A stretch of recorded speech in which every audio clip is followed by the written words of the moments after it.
Thank you so much for your time today. Thank you, Barb. It's been so fun to get to know and be a part of the AWC for 6, 7 months since Maura told me I need to be active at this group, and it's been an absolute blast and just very helpful, very educational for me as well. My background, I've been in the business for 20 years. I've worked with Mass Mutual and agents like Maura for 10 years. I had a little more of a specific niche in um, doing business development for financial advisors, and then started my own practice a few years ago. But I really focused on retirement income, small business planning, retirement plans, succession planning. And then a fun little passion of mine is talking to pre-retirees or retirees about maintaining purpose in their life after their work, after their business. So I've done a couple projects around that. But so I do all the same, investment and insurance type things, but those are kind of my little projects in my niche. And Moore and I have worked again for over 10 years together, doing seminars, speaking, presentations, lunch and learns, that type of thing. So when I came to Barb and Janelle several months ago, I just said, what does this group need? Rather than just talking about the basic investments. And this topic came up because what we find in our business is there isn't a lot of planning for a lot of different reasons. I'm going to share with you a story here in a second. But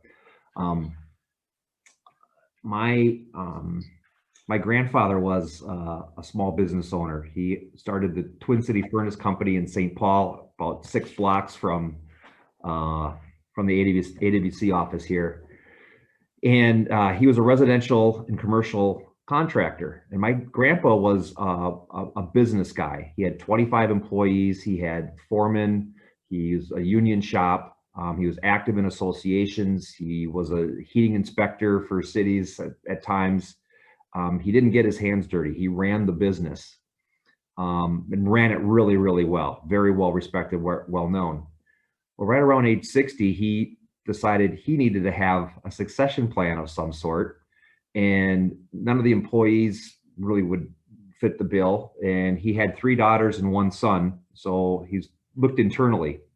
And his son was a doctor, and none of his 3 daughters wanted to be involved in the business. So he looked at his son-in-laws as his next step, as who do I bring into this business? And in his son-in-laws, there was a teacher, a car salesman from California, and then my dad, who filled ice cream trucks at Bridgman's in North Minneapolis. And that's the guy he picked. The point is that he had to go out and find somebody, basically groom them, send them to Dudwoody, get them licensed, teach them over 5 to 7 years how to run this business. But then my dad didn't have any money to buy him out. So they set up a succession plan where my grandpa would stay involved to a certain extent and then buy him out over 20 years. My grandpa died 3 years later, 72. And so now my dad had to run it, mostly prepared, not totally prepared, but mostly prepared to do it. But what was most important about that is, can you keep the business on the rails long enough to keep making these payments to grandma? Now, fortunately, grandpa did buy some life insurance that was paid out. So that helped the funding of the business, if you will, took some pressure off my dad and ultimately my mom. But I bring up that story because that is one way of succession planning is kind of designing it yourself and, maybe not finding an actual buyer. Most businesses aren't sold. There's some sort of internal succession or liquidation of some. Far fewer businesses are sold than what you would think. So anyway, fast forward a little bit. My dad takes the business over and he's hands-on. He wants to do service work. He wants to run the sales department, order equipment, sign the checks, do advertising, marketing, hiring, firing, do the books. Actually, he hired my mom to do the books. He didn't have time to do business planning. The last thing he would do is sit down at a Zoom meeting, but any type of meeting, and think about, what's the next step? Well, the next step was, he thought, this guy. I had 10 years in working for the family business. I did my undergraduate in mechanical engineering. I was the succession plan. But we never talked about it, but I was the succession plan until that day I walked into his office and said, Dad, I hate this. This isn't me. This is you. This is Grandpa. I don't know what I want to be when I grow up, but it ain't this. And so my dad had to have a plan B. And before I left his office, he was in his Rolodex. He called a guy that he subbed out a bunch of service work, and 2 weeks later, they were business partners. And that was his succession plan. The guy was 10 years younger, and that was the plan. That lasted 2 years. Didn't work out. So now my dad's back to ground zero. And something really, let me back up a second. He grew the business from 25 employees to 5 employees, okay? Then my dad started to get lost driving around St. Paul. He took a furnace apart and couldn't put it back together again. Age 68, he had Alzheimer's. Didn't know it. So 2 years later, he didn't even know that he owned a business. In fact, he used to smoke 2 packs a day. He forgot that he even smoked cigarettes. There was nobody to take the business over. So we turned the key and shut the business down. Weren't able to sell it. Not only were we not able to sell it, but we had some guy working on cars in the warehouse, and he sold off all the parts, the office furniture, our customer list, and our phone number to competitors. Totally ripped us off. All right. My dad dies 2 years later. Actually, it's 9 years ago tomorrow. He passed away. Nothing to hand to my mom. No insurance, no disability, no long-term care, no life insurance. How screwed was our family? Actually, it was fine, because my dad didn't put a lot of investments into the business. I mean, he did, but he really focused on building up investments, savings, retirement plans, moving money out of the business, and being able to hand that to my mom. So he didn't have to sell the business. So why do I bring this up? 2 different stories, 2 different plans, the exact same business, 2 different ways of running it. Succession planning, exit planning, I like to say, is one size fits one. It's very, very unique. So what I take from these stories that I think are important and relevant for audiences to hear is, you got to have a plan A, B, and C, because even if A is ironclad, it may not work. Your son, daughter, business partner, whatever, it may not pan out. Don't have 100% of your investment in the business. As a general rule, I know we need to, and oftentimes need to, invest in it, but they have to have some sort of diversification. Number 3, things happen and change quickly. Don't take your health for granted. Don't trust your son. Maybe your son-in-law is better. No, but really do, talk to the people in the family. Make sure that they want to be the successor and that you have a plan for them. And maybe it takes 5 to 7 to 10 years of grooming to make that happen. But then also, there's lots of different ways to run a business. And when we try to sell or disperse of our business, we think it should continue to be run the way that we always done it. But the person that buys it, they may have different skills. They may have different interests. They may do it differently. And for that point, they're probably going to value the business differently. On my last call here this morning, I had a question asking, when do I sell my business? And I said, when you got the best buyer. Think of it more as a window than a specific timeline of, this is when I want to get out. Here's the window when I want to get out, and start to market plan, think about how we want to do it, because there's so many different factors that go into it. Then I'm going to price my business, put it on the market, and then buy a buyer or work something out with someone in the family and move forward. It takes time. In a lot of cases, you have to be the one that's going to market and sell the business. And there's a lot of adjustments and adaptations that go on through that process. So I'll stop, pause, take a breath for a second. Any questions or thoughts about that? So how qualified am I to talk to you guys about business succession when I screwed it all up for my dad? Derailed the family business. But they say the farther you go down in generational businesses, the less likely that it works. My grandpa bought it from somebody, passed it on to my dad, second generation, and it was supposed to go to me, and it fell apart. They don't. Third and fourth generation businesses are very, very rare, but we see them, and with the right planning and strategy, we can help them work. So what I want to do, and I'd say probably, I don't want to take more than probably 40 minutes, try to wrap up here by 12:30, is talk about succession planning kind of in general, the thing to think about. But then I want to give you, I think, 5 different tools that you can use to start asking yourself, your partners, your succession, different people involved in your business, start asking the questions and start to organize yourself, whether you have a plan in place now, a fully funded plan in place now, or you haven't even started thinking about it. And what I would challenge you to do, and I hear this same thing all the time, I never take time to do it. I challenge you to do one thing, spend 1 hour a month for 6 months, and you'd be surprised how much you can get done with the right tools and resources and help. And certainly if you spend 1 hour a month for a year, you're going to be in a much, much better place from a planning and an idea standpoint. Okay. All right. So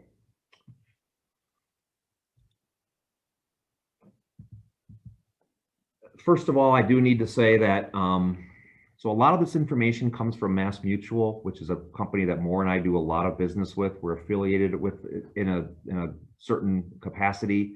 And the reason that we use their materials here is they have a very, very deep library. They have very, very deep resources, planning specialists.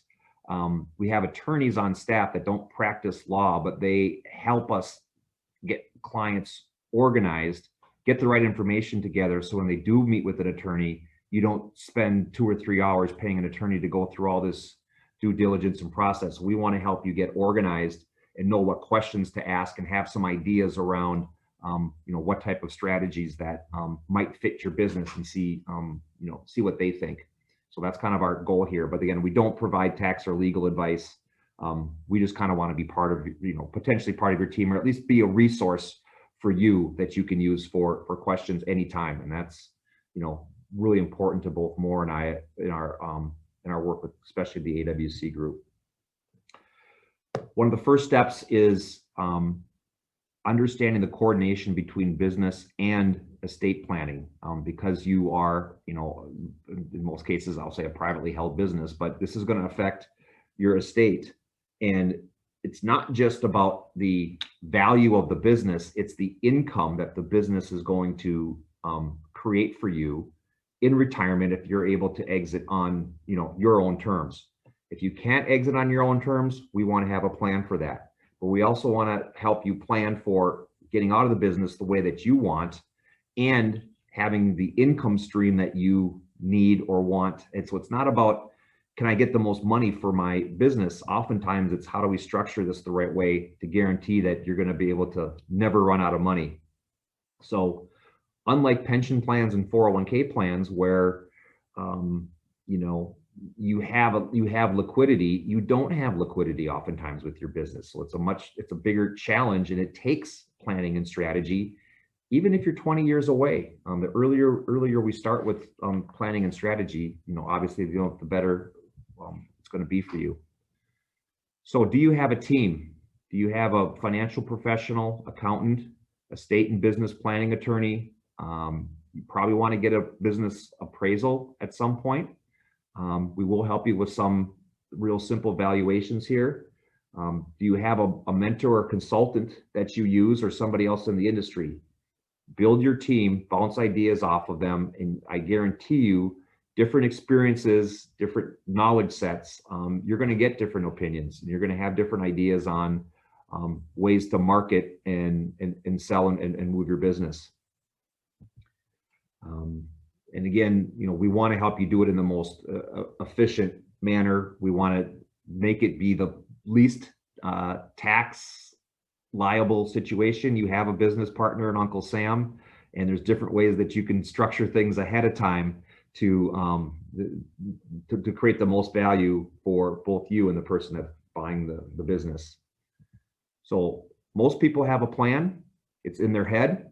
But the understandings that you have with your family or business partners often lead to misunderstandings.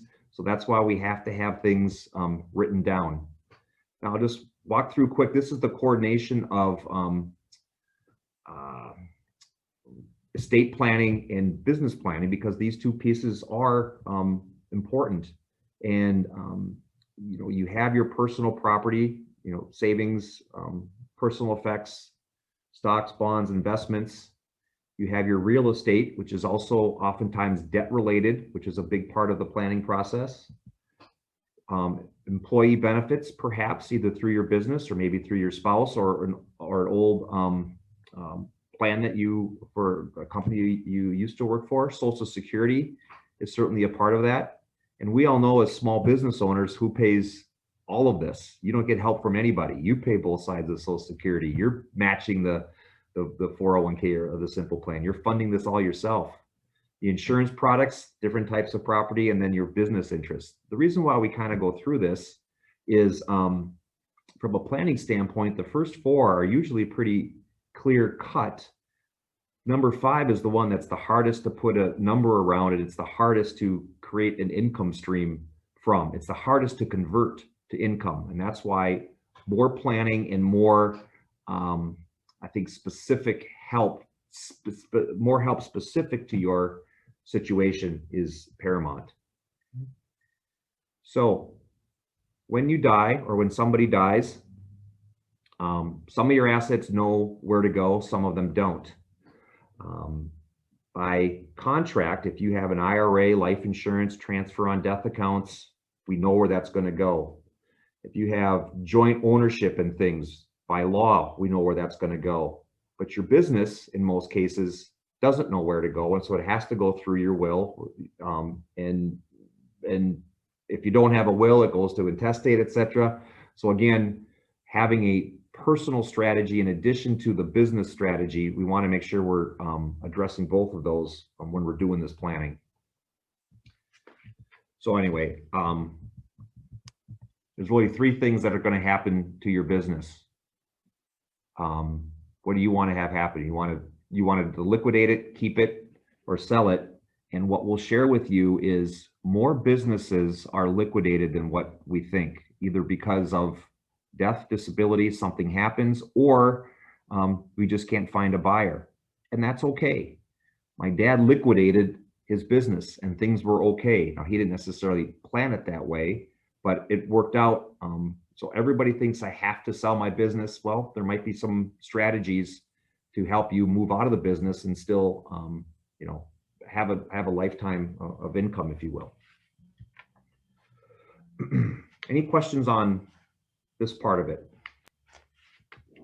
I was just going to jump in and ask Tamlin, because you just recently went through the sale of a portion of your business, etc. Just have you jump in with any thoughts that you have on what he said so far and how that might have related to what you went through? Well, what I will say is I completely agree that you should have an idea what you want to do with your business, whether you're going to transfer it to somebody in your family or try to get employees that might be interested in buying it, or if you do intend to sell it, plan that years ahead of time. And the reason for that is you'll get more money. You can sell it anytime, really, but there's things you can do that I learned about a little later than I probably ought to have, that you can do that are totally legit, but ways to set up your business and ways to make things look so that it's more appealing to a buyer and you can get more money out of it. What I learned is businesses our size, which is, relatively small, you basically take your EBITDA, your earnings before interest, tax, depreciation, and amortization. You take that number, and there's a multiplier depending on what business you're in, and blah blah blah blah blah. But if you have maintenance contracts, or if you happen to have a product that goes to dogs, babies, or seniors, or there's a whole bunch of things that may or may not apply to your business, if you can do those things, your multiplier is going to be higher. So your EBITDA is your EBITDA. That's just what it is. But you want to maximize your multiplier, and you can do that much better if you plan ahead of time and have an advisor, probably somebody like Joe, who can tell you the kinds of things you should do with your business now, so you'll get more money for it in a few years. Thanks for sharing, Tamlin. Sure, I'm happy to. Anybody else want to add anything?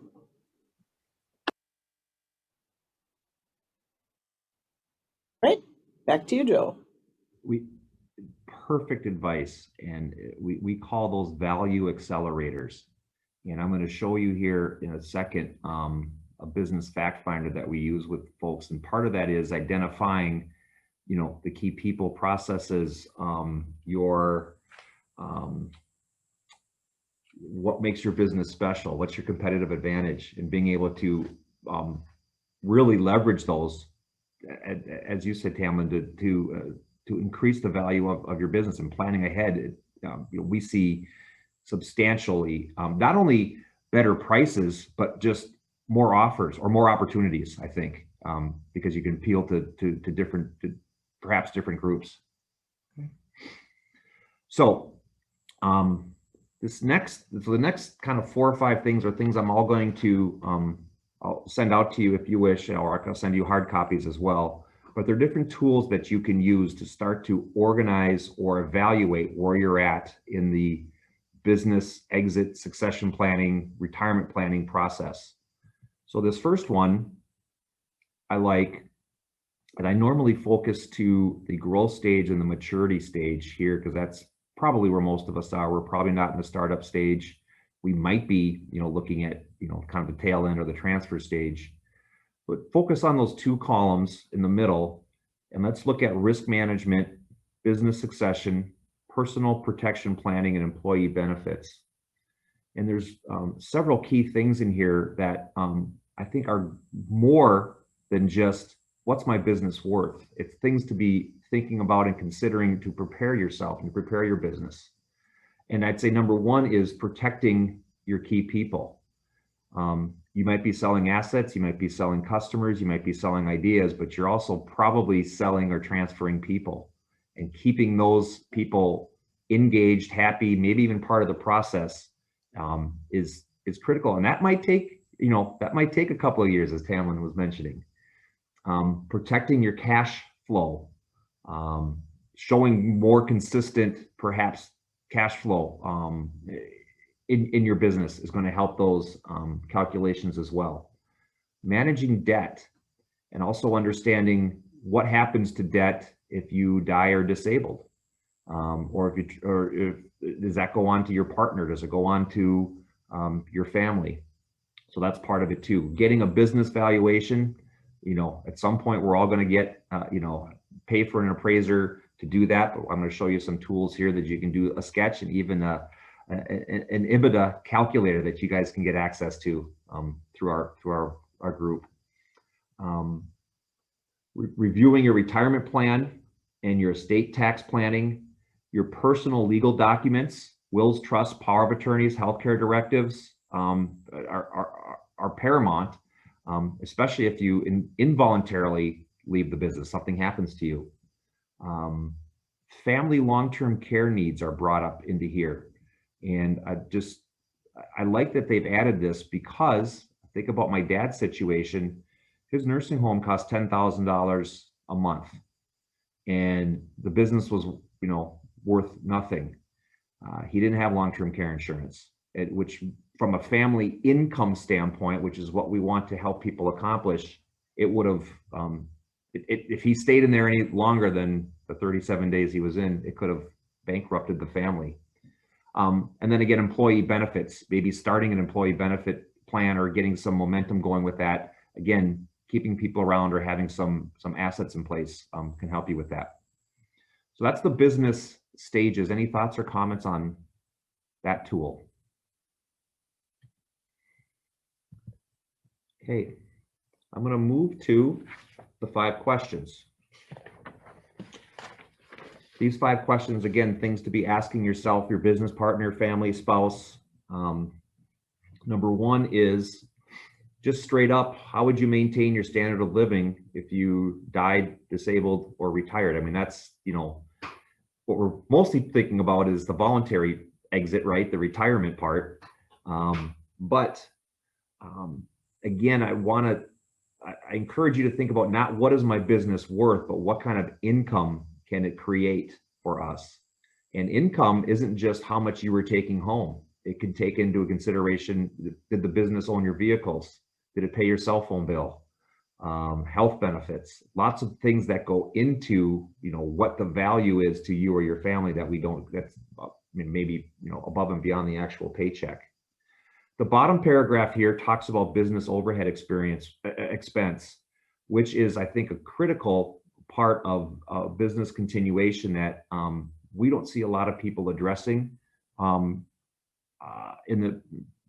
That should be addressing this part. For example, I have a relative who's an attorney, and he's got 4 employees, and he said, if something happens to me, even short term, yes, I want disability insurance, but I also want to be able to keep the lights on and be able to pay my employees. So a business overhead expense policy made some sense for continuation of the business, and eventually maybe succession planning. But so all these different things come into play when we talk about how is this business going to be creating an income stream for us? What does your family need from an income standpoint? We talked about business loans already a little bit, who would be responsible for those, but let's list those, and let's look into who's going to be responsible for them, and who owns the debt in those situations. Employees, ask yourself this question: who would you take with you if you closed your business and started a new one? What would happen to your business if a key employee died, became disabled, or just didn't show up for work? Believe it or not, employees do lose their key people at times. They just might quit or go work for the competitor, as loyal as you think they may be. And so one of the things we ask our clients to do is think about that, not as necessarily key people, but as key positions. Is that person the key person, or is it just their job? And so if something happened to them, could you replace them? And maybe it takes 4 to 6 months to do that, but thinking about position versus just the individual person. Transfer, we've talked about this a little bit, but what would you like to do with your business? And I want to pay attention to this line right in the middle here. Surprisingly, a fair number of businesses end up in liquidation or are forced to sell their assets to pay off debts. Liquidation normally doesn't allow you to maximize the sale of your assets. If you're forced to sell assets, maybe it's for estate settlement. You have to pay estate tax 9 months after death. If you have an illiquid business, you have to sell something. Think of the family farm. Somebody, mom and dad pass away, it gets passed on to, maybe one of the 3 children, but you have to pay tax on the estate. They don't have any liquidity. The farm might be worth $15 million, but you don't have any liquidity. So, that having liquid access to, maybe it's an insurance policy or cash that you set aside to handle that transfer, is something that really can kill a business, if you will, and create situations that we have to try to unwind after the fact. And then finally, estate planning, which involves gifting, buy-sell structures, business sale structures. Where are you at with that? Do you have an estate that we should be considering how it's going to affect, a state of a size of how it's going to affect your family, not just the business? Can we do some gifting? Those types of things. So just some questions you can start to ask yourself and your team and your council, if you will, on what might be important for the transfer of your business. Like I said, like this Mass Mutual, they have incredible resources and tools, and this is just I'm trying not to throw too many out there, but they have so many great tools that you can use to just start to think about and get yourself organized. So the next two, one's going to be, again, a scorecard with some questions, and then we're going to get into the fact finder, which is my favorite part of this process. So again, I'll get you a copy of this, but go ahead and pull out a sheet of paper, and I'm going to have you start to think about, on a scale of 1 to 5, where are you right now on these different topics. So let me pull my scorecard sheet out here. So a 1 would be haven't done anything, haven't even thought about it.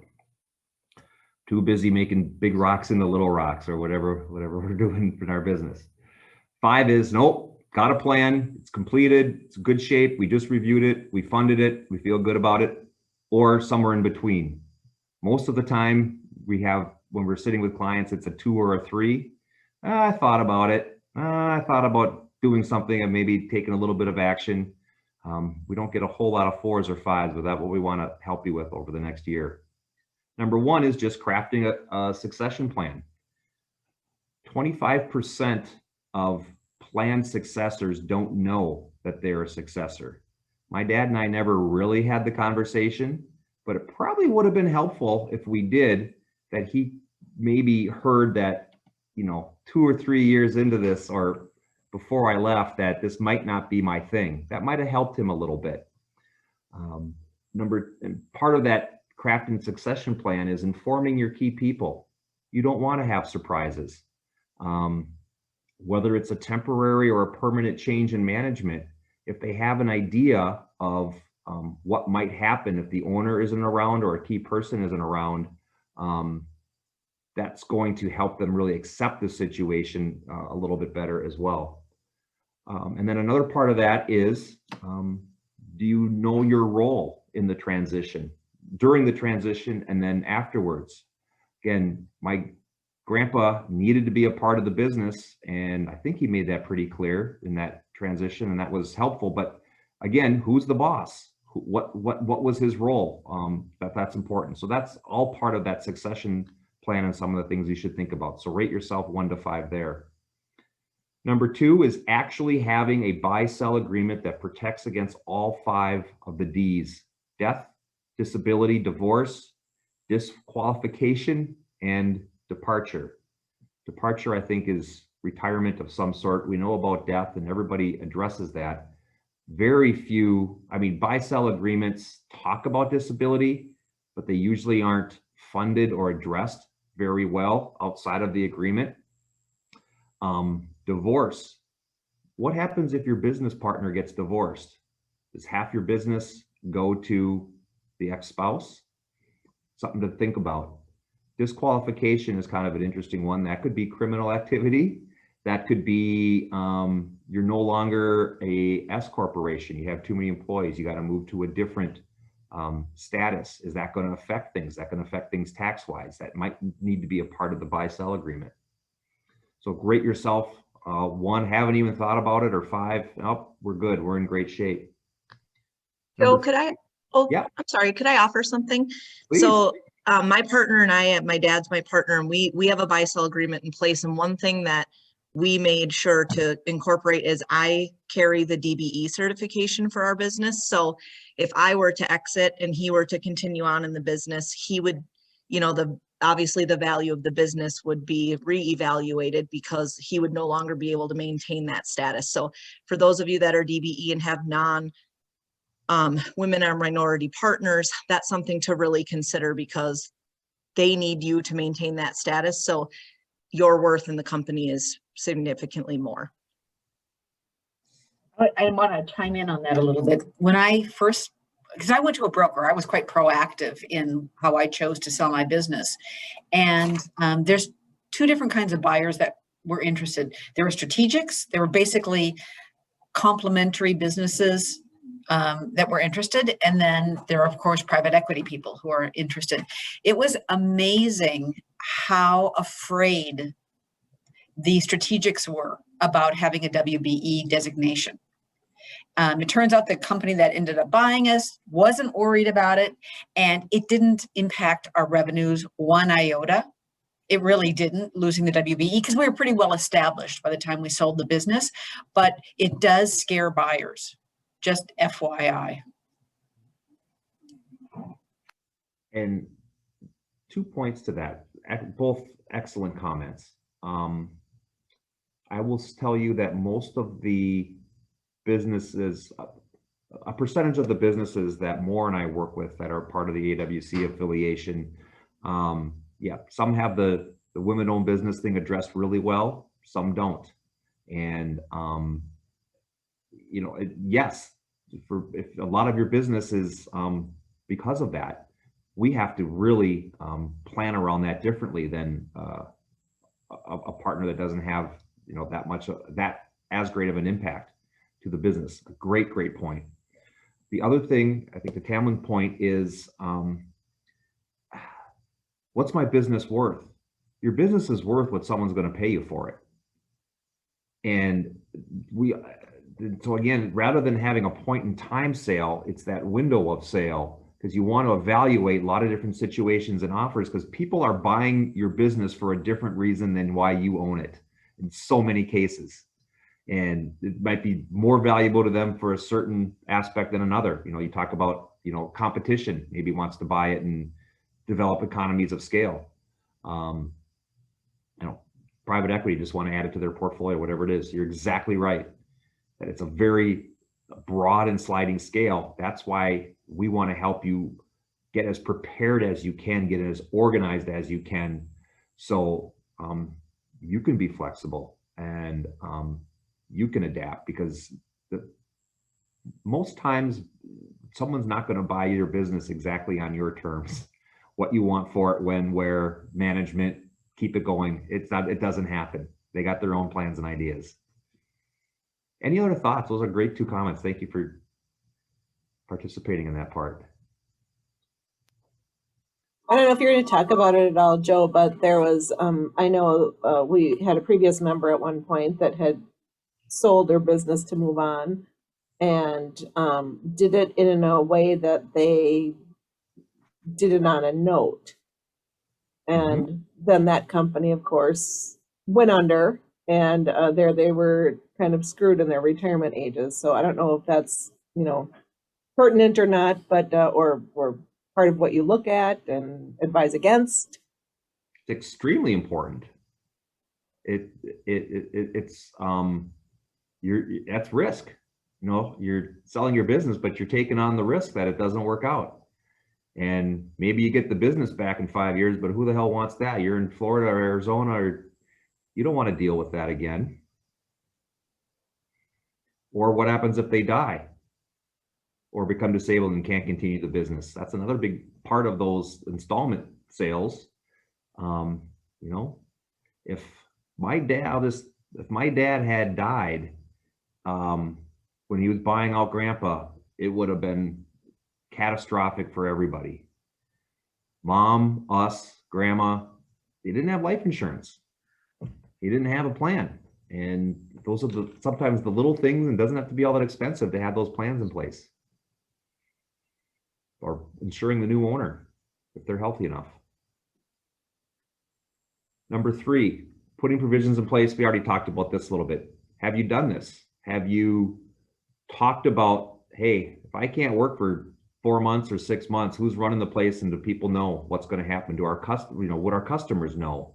Would they be comfortable with that? What would change? That's part of the planning process. Knowing the value of the business. We've stated this, number 4, quite a few times. But let me ask you this: when you're valuing in a business, do you want to have a high valuation or a low valuation? What would you think? You would think high, right? Maximize your value. Not necessarily the case, is it? What if you're going to sell to somebody in your family or somebody closer to you and you don't want to have as much of a taxable event? So maybe you want to structure it so you don't get as much money up front, or the terms are different, so you have a lower capital gain exposure. So that's why there's several different ways to value a business. It's really more of it's an art and a science than just a bunch of numbers. Number 5, for your business, is there sufficient funding to protect the business and the owner? And again, my favorite example on this is just the family farm. Family farm passes one way or another. Is there funding to pay off the other kids that aren't going to be part of the farm and pay the estate tax and the settlement and everything else that's involved with that transfer? Do you have that liquidity? So that we need to evaluate that for your practice. The liquidity, could that be in a life insurance policy on that person that is payable to the company? Yes. Okay. Yes. Liquidity often is used with life insurance because you can get a settlement right away. It's tax-free in almost all situations, and it's leverage. You could have a $300,000 policy that you paid 50 grand for. That's not a bad deal, and that builds wealth and legacy in families, is leveraging life insurance contracts.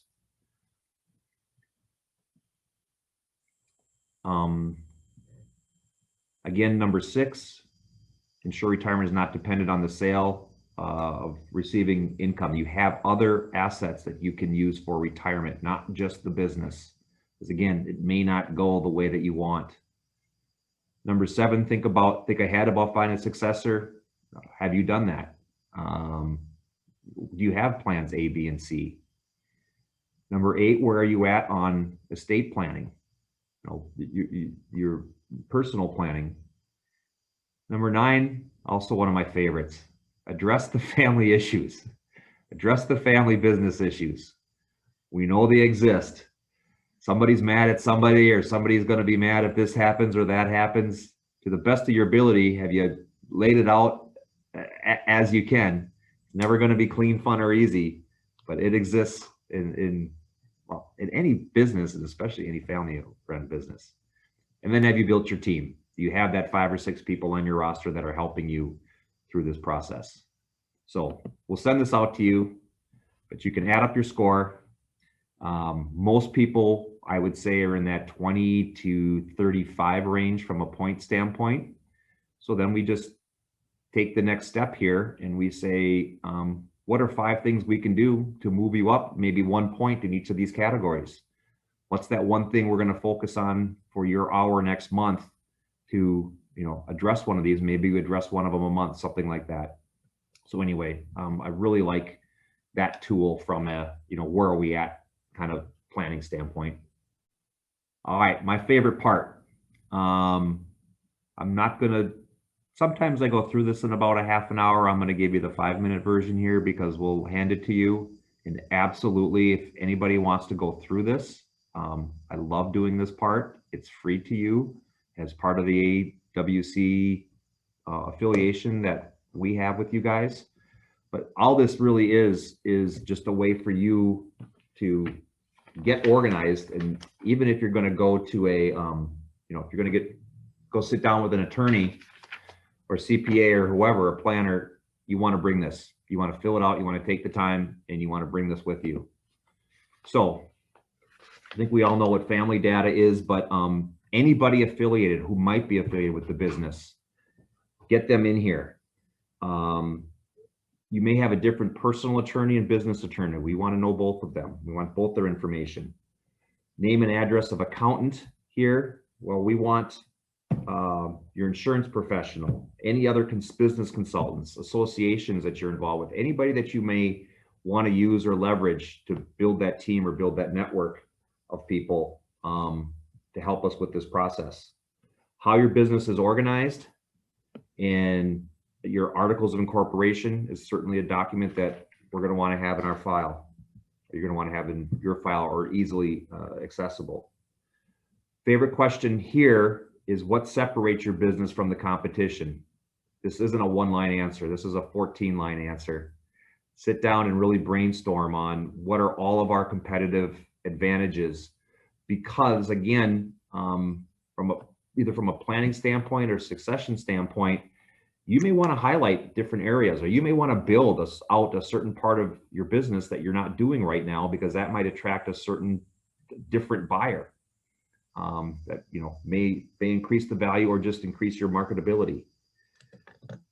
Employees, owners, and shareholders. Most companies that we see have one class of shares. We see a lot of S corporations, it's one share class. Maybe recharacterizing your shares is a strategy that we want to take, meaning you have voting shares and non-voting shares. If you're gifting some of the business away to members of your family, but you want to maintain control, that might be a way to do it.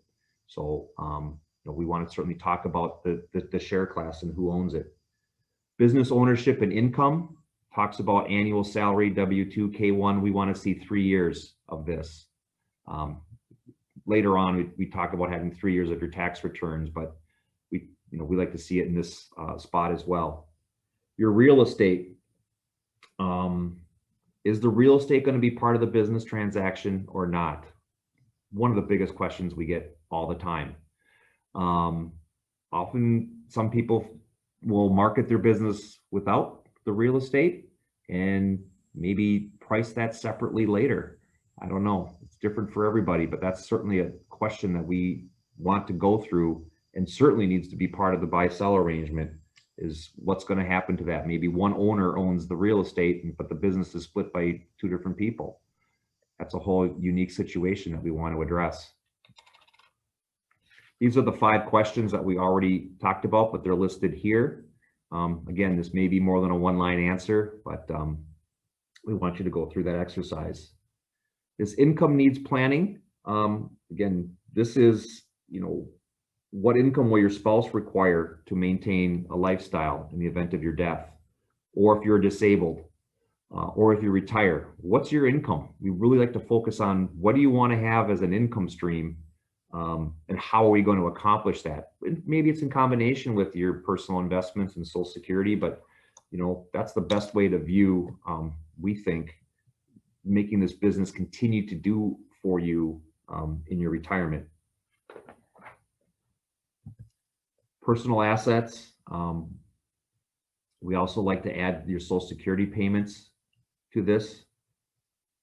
Business loans. We talked about that. What's going to happen to the loans if you were to die or be disabled?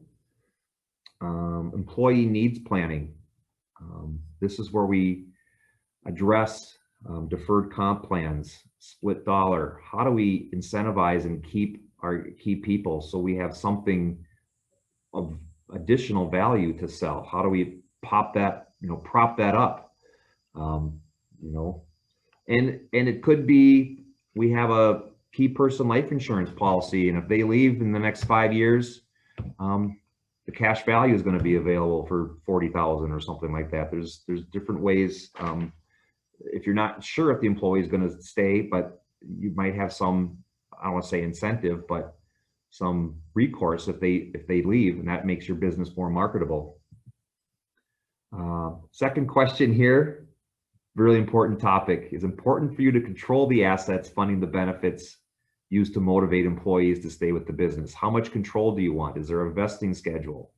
If you're providing benefit, do you want it to go right to the employee, or do you want to be able to control it a little bit? And that goes into taxation issues a little bit as well. Let's see here. I missed this part. Do you have a buy-sell agreement in place? Is it an entity purchase, cross purchase? Does it address all the following issues? We're going to talk about buy-sell agreements in a second here. How did you come up with, if you were to value your business, what do you think the valuation is? How did you come up with the number? Do you have a buyer in mind? Does this include goodwill? When you're buying a service business, what are you buying? You might have some assets, but all your customers could be at-will customers. They could all leave you. So how do you really put a value around that? if there's a change in management, ownership, structure, way of doing business. Then finally, the assets, your land, building. If you were, then we like to go through an exercise of if you were forced to liquidate, and what percentage of your accounts receivable do you think we would actually get? Do you have intellectual property, patents, copyrights? What are those worth? Any material events that have happened in the last fiscal year, or any material fluctuations in income. We want to see, have there been major changes? Is it a cyclical business, and what has caused that? Again, this just helps from the planning standpoint. Long-term care planning, do you have anything in place? Estate equalization, again, if one child is going to inherit or buy the business, what do we do for the other children? Is that important? Fair but not equal is what we often use in those situations, because sometimes it can't be equal. And then estate planning documents. Oops, let me back up. Personal asset inventory, your existing insurances. Do you have your beneficiaries up to date? Kind of interesting. Like I told somebody the story, a good friend of mine passed away the end of last summer, and the ex-wife was named as beneficiary on the life insurance. His 10-year girlfriend wasn't. Maybe did I tell you that story already? And she got kicked out of the house. That was now owned by the son. Nothing was up to date, and it happens. So the goal with this is to help you get organized, help lower the cost when you do seek perhaps legal counsel. When we visit with attorneys, they oftentimes don't want to go through all the due diligence. They'd rather have things packaged and set up and ready to go, and have you already thought through a lot of these questions so we can get to the business of making some decisions. But that's kind of what this process does for us, and I think it's again a very, very critical piece for folks. Even if you're just jotting some stuff down, 60 to 90 minutes some night, once a month, until you get that document done. Questions on that?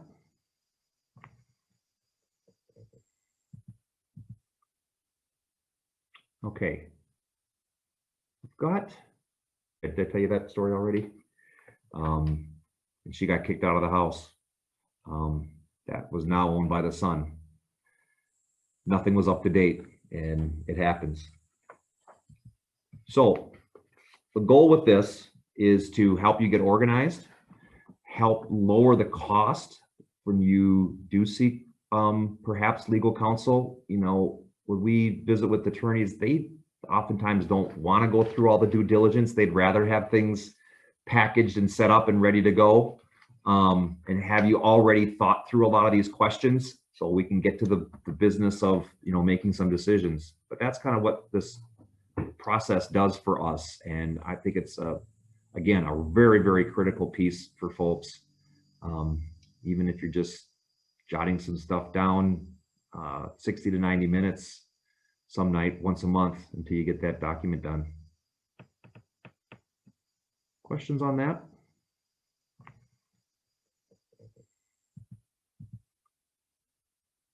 Okay. I've got two things that I'm going to end with. And one is just, we talked a little bit about business valuation.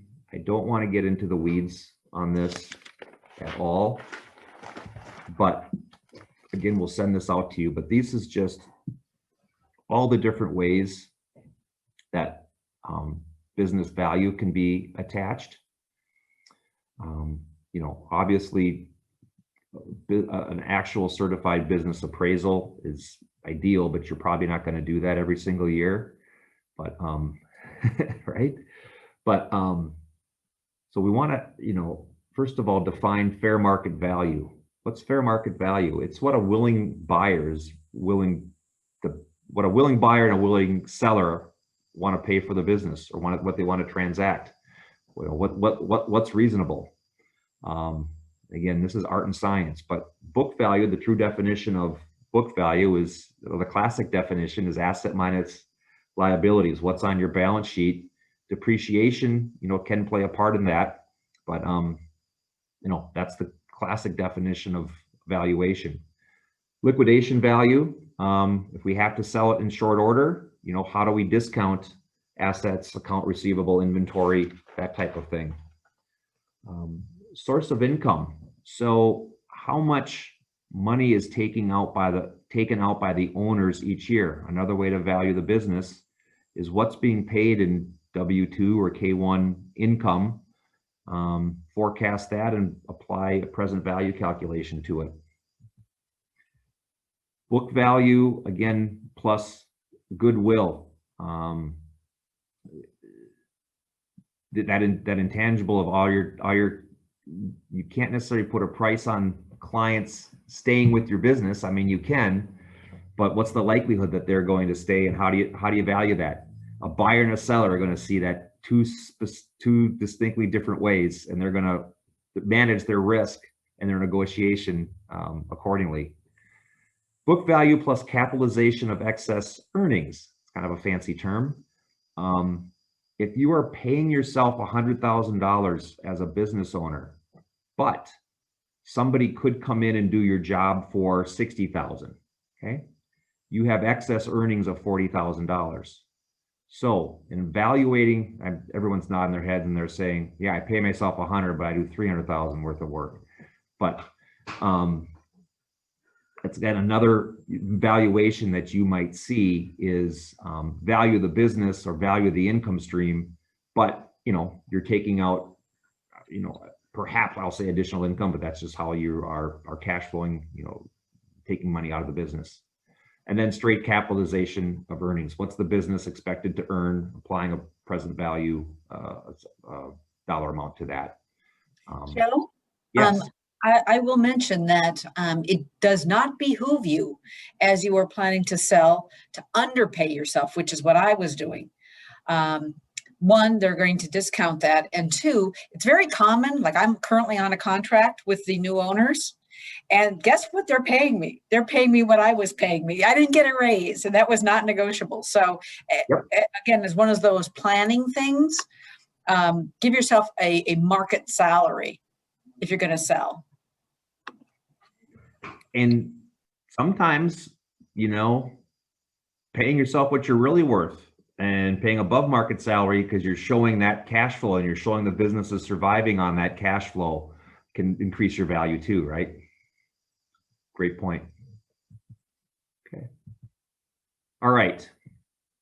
I'm going to, in the interest of time, I'm going to send you this business value diagnostic tool. This is just a way that you can take your tax forms and apply it to this to determine different valuations. I'm also going to see, I think I can get a link for everybody to this tool that Mass Mutual has access to. I think we should be able to get that done for you so you can do it online a little bit as well. But I want to talk a little bit just about the mechanics of the buy-sell agreement. So we get a lot of questions on this, and it's kind of important to understand how these are structured. And there's really, I'll say, two main buy-sell arrangements, and then two that are kind of related to it. So first of all, what is a buy-sell agreement? And it's really, number one, a way to guarantee a market for your business. It's a way to protect current and or surviving owners. It's a way to maintain and guarantee and protect market share. It's just a really good idea to have it and to have it funded, meaning, if something were to happen that you need to execute the buy-sell agreement, that you have the money to actually do it. So I'm just going to zip to page 8 here because it's got this fun little picture, and I like pictures. So the first type of buy-sell agreement is what we call an entity plan or stock redemption plan.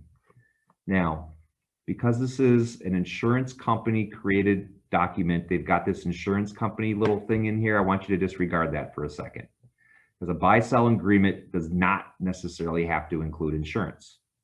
So in a equity or stock redemption plan, let's say you've got owner A and owner B, 50% owners of the business. So I like to put names on here. So let's just randomly name owner A, I don't know, Barb. And let's randomly name owner B, Aaron Rodgers. So Barb and Aaron own this business. They both own 50%. The buy-sell agreement says if something happens to Barb, Aaron, the business, can buy the shares of stock from Barb's family. You know, if she dies, it's going to be from her family. If she's disabled, it could be from Barb herself. So the business is buying the shares. Okay. Now, all the shares would then be owned by owner B or Aaron in this case. So they would assume ownership of the business, but it's important to see it's a stock redemption. The company is buying the shares back. Okay.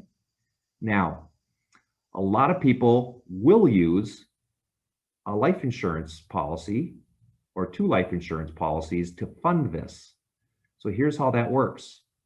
The business takes out a life insurance policy. They own it. They pay the premiums. They are the beneficiary. Barb dies. Sorry, I should have killed Aaron and left you alive, Barb. But Barb dies. The insurance company collects the premium or collects the death proceeds, uses that money to pay Barb's family. Okay. Now, is that a taxable event to Barb's family? Most cases, it's not, because the shares that Barb owned get a step up in basis at her death. So the company buys the shares from Barb. There's no taxation. Now, this is with current tax law. That could change in a day or 6 months. But it's people often ask, you know, is this a taxable event? Oftentimes it's not. The other question they ask is, can the business deduct the premiums that they're paying for this life insurance policy? In most cases, no, you don't want them to, because if they deducted them, then the death benefit would be taxable to the company when that was paid. So in most cases, the business pays the premium, but it's not a tax deductible event, or it's not a tax deductible expense. Okay. Now, there's other great benefits to this in that you could fund this with term insurance or temporary insurance. You could also fund this with permanent insurance that builds cash value. If it builds cash value when the company owns it, it can be an asset of the corporation, again, to prop up your balance sheet a little bit, which could be a negative too, right? If you get sued, it could be attached to by creditors as well. So there's different kind of parts to that. But the basics is the company the buy-sell agreement is the individual owners with the company, if that makes sense. Okay. The cross-purchase agreement works a little bit different. Again, disregard the insurance company piece here for a second. The cross-purchase says Barb and Aaron both own the business. They have an agreement that if one's going to die, if one dies or disabled or gets out, that the other person can buy cross-purchase or buy the shares from them. So they can't necessarily go out and sell them unrestricted to whoever they want. They have to buy it to the surviving owner or to the other owner. Again, oftentimes people use insurance, life insurance for that, but the individuals buy the policy. So they pay the premiums. The death benefit then would be paid to the surviving owner, who gives it to the other family and buys their shares from them. Okay. Now, again, there's some tax situations, you know, with that. Sometimes the company, you know, let's say this premium is $10,000 a year. Well, maybe the company bonuses each employee $15,000. You pay $5,000 in tax, and they use that $10,000 to pay the premiums for the life insurance. Okay, so it's just another way for a buy-sell agreement to work. It's between the parties, not between the owners, not between the owners and the business. Okay. Now, this can get a little more complicated if you have more than one owner. Let's say you have 3 owners, me, Barb, and Aaron. Well, I've got to buy a life insurance policy on Barb and Aaron. Barb's got to buy one on me and Aaron. Everywhere, there's 6 policies involved. If there's 4 owners, there's far more policies involved because you're buying them on each other. It's not the business buying one on each owner. So sometimes, and I just bring this up because you may see this or hear about it. A trusted cross purchase is put in place. All that means is a separate entity is set up to buy one policy on each owner. So if Joe dies, the death benefit is paid, and the shares are death benefit is paid, and the shares may go to Barb, Aaron, and the other owner. So it's just a way to simplify a cross purchase arrangement.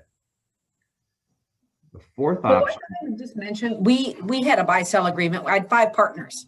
I was 51%, and then there were a bunch of other partners. Just so the other people know, you don't have to you can take out insurance on 2 of them, which is what we did, and Yep. not on the others, just FYI. And some people may not be insurable. You may not be able to take out insurance on them, okay, or on themselves. The last is what's called just wait and see. And that can be, if somebody dies, we might do cross purchase, we might do stock redemption, or it might be a combination of both. So again, there's some other parameters around doing that or not doing that, but it seems to be, I don't want to say a little more popular, but more people are using the wait and see approach because it gives you some flexibility, but it makes it a little more difficult in funding it with insurance, but we can do that. So anyway, I wanted to do a real broad overview of the different types of buy-sell agreements. And when you get this document and you see all these different tax ramifications, let me just back up. Do I want to do one versus the other or whatever?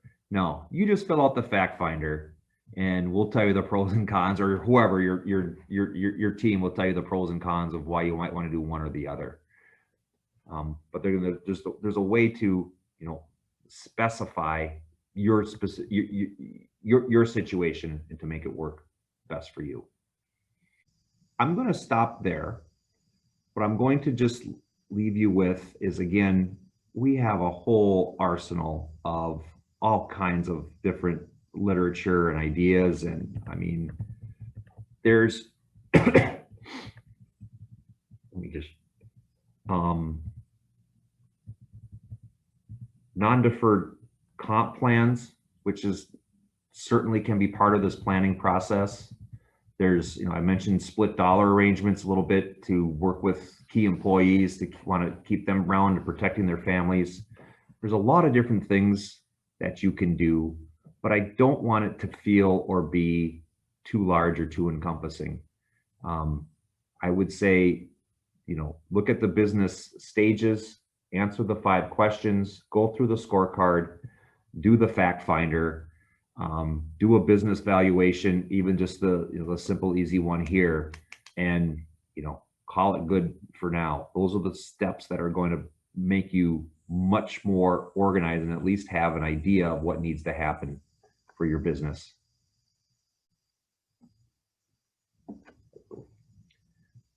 Other thoughts? All right. Was this helpful? Is this the type of thing that would be useful? I know I kind of did cover a lot in this, but what's important to Maura and I in our affiliation with your group is that we can provide education, and that the members see us as a resource that they can talk to, that they can, if we're going to get really complicated with things, maybe we'll enter into a little more of a official agreement. But we're here for you guys to bounce ideas off of and talk about your situations, and we're going to give you help.